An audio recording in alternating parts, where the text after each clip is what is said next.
It is good to give thanks to you, O Lord. It is good to give thanks to you, O Lord.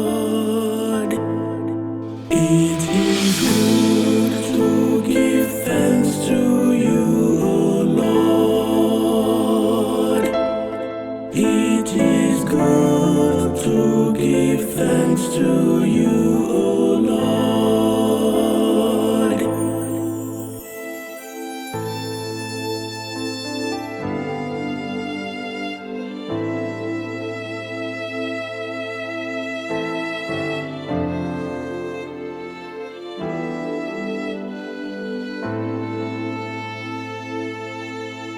It is good to give thanks to you, O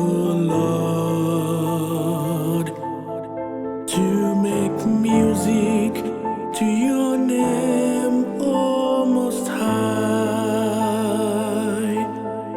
to proclaim your loving mercy in the morning and your truth in the watches of the night. It is good to give thanks to you, O Lord. It is good to give thanks to you, O Lord.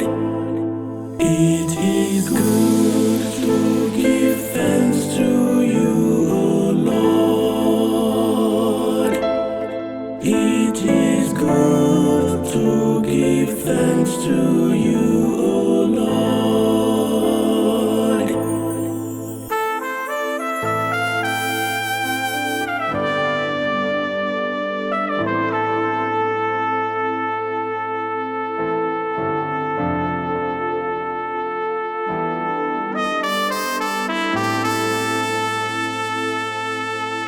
The just will flourish like the palm tree and grow like a Lebanon cedar, planted in the house of the Lord. They will flourish in the courts of our God. It is good to give thanks to you, O Lord.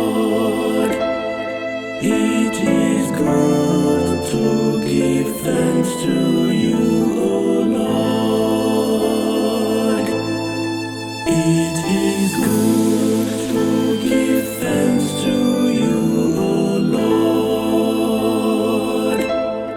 It is good to give thanks to you, O Lord.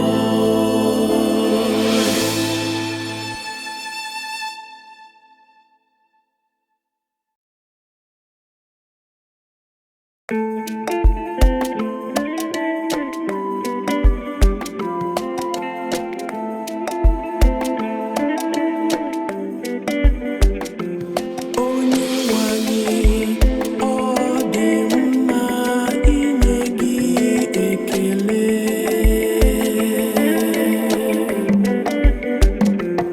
Onye nwanyị, ọ dị mma inye gị ekele.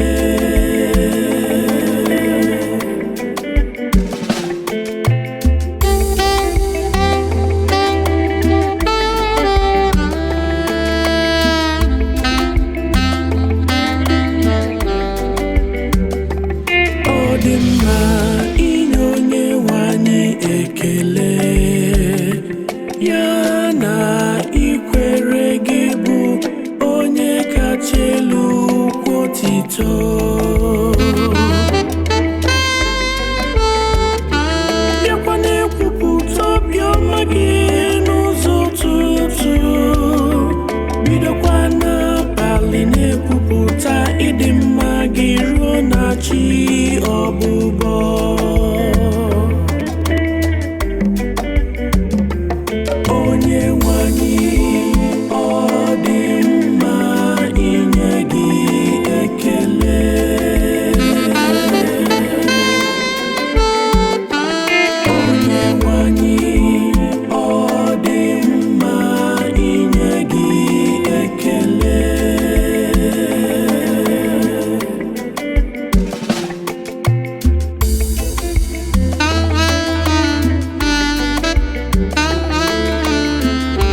na-egbuwapụ dịka osisi sida nke Lebanon.